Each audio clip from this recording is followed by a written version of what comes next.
রাতের ডিনারে যদি এরকম নরম নরম পরোটা আর খাসির চর্বি দিয়ে গরম গরম ঘুগনি মেলে, তাহলে তো কোনো কথাই হবে না, কি তাই না? আপনাদেরও পছন্দ তো নাকি? তাহলে চলুন মায়ের ছোঁয়া চ্যানেলে সবাইকে স্বাগত জানিয়ে শুরু করছি আজকের রান্নাবান্না। আমি এখানে মটরটা সকাল থেকে ভিজিয়ে রেখেছিলাম। মটরটা ভিজিয়ে রাখলে সেদ্ধটা তাড়াতাড়ি হয়ে যাবে। এবার প্রেসার কুকারে দিয়ে আমি সেদ্ধ করে নেব।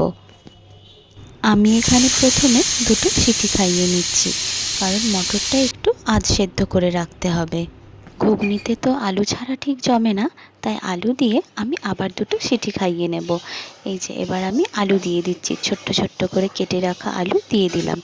পরিমাণ মতো নুন আর হলুদও দিয়ে দিলাম, দিয়ে পরিমাণ মতো জল দিয়ে দিলাম।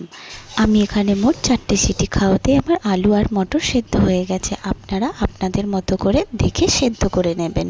এবার আমি শুকনো কড়াই 5টা শুকনো লঙ্কা দিয়ে দিলাম।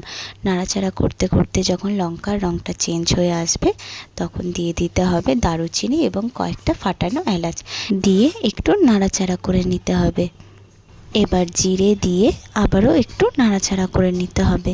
আমার এখানে মোট 2 থেকে 3 মিনিট মতো সময় লেগেছে সব মশলাগুলো একসঙ্গে ভেজে নিতে। এবার আমি নামিয়ে নিচ্ছি। এরপর গরম অবস্থাতেই মিক্সিতে গুঁড়ো করে নিতে হবে। এবার আমি গরম কড়াই পরিমাণ মতো তেল দিয়ে কয়েকটা তেজপাতা, একটা শুকনো লঙ্কা ও 1 চামচ জিরে দিয়ে একটু ভেজে নিচ্ছি। রান্নাতে এরকম ফোড়ন দিলে রান্নার স্বাদটা আরও বেড়ে যায়। এবার আমি আগে থেকে কুচিয়ে রাখা পেঁয়াজ দিয়ে দিলাম। পেঁয়াজে ব্রাউন রং না ধরা পর্যন্ত পেঁয়াজটাকে ভাজতে হবে। পেঁয়াজ ভাজা হয়ে এসেছে, এবার আমি দিয়ে দিলাম 1 চামচ রসুন বাটা, দিয়ে একটু ভেজে নেব। এবার দিয়ে দিচ্ছি 1 চামচ আদা বাটা। আদা বাটাটা যাতে না ছিটকায় তার জন্য একটু নুন দিয়ে দিলাম, দিয়ে একটু ভেজে নেব।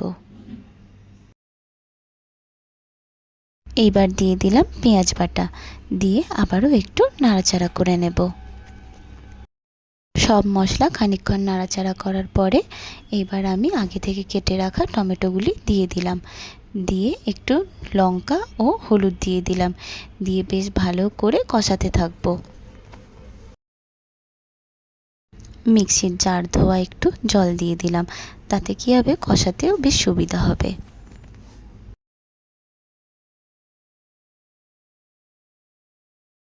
মশলা থেকে তেল ছাড়তে আরম্ভ করেছে। এবার আমি খাসির চর্বিগুলি দিয়ে দিলাম, দিয়ে বেশ ভালো করে কষিয়ে নেব। মশলার সঙ্গে আমার চর্বিটা কষানো হয়ে গেছে। দেখুন চর্বি থেকে কত তেল বেরিয়েছে। এইবার আলু মটর সেদ্ধটা দিয়ে দিলাম, দিয়ে বেশ ভালো করে নাড়াচাড়া করে মশলাটা মিশিয়ে নেব। এখানে আমি পরিমাণ মতো জল দিয়েছি এবং স্বাদ মতো লবণও দিয়েছি। ভিডিওটা আমার তোলা হয়নি। এবার জলটা ফুটিয়ে একটু মেরে নিতে হবে। গুঁড়ো করে রাখা গরম মশলা আমি একটি পাত্রে ঢেলে নিলাম। খাসির চর্বি দিয়ে ঘুগনি একটু বসা বসা খেতেই ভালো লাগে, তাই একটু জলটাকে মেরে শুকিয়ে নিলাম। এবার গুঁড়ো করে রাখা গরম মশলা ছড়িয়ে দিলাম। এখানে তো অরিনবাবু আর অরিনবাবুর দিদু খেতে বসে গেছে, তাহলে আপনারা এবার দেরি করছেন কেন? আপনারাও বাড়িতে তৈরি করে ফেলুন। ভিডিওটি ভালো লেগে থাকলে লাইক, কমেন্ট এবং সাবস্ক্রাইব করে মায়ের ছোঁয়া চ্যানেলের পাশে থাকবেন অবশ্যই। টাটা।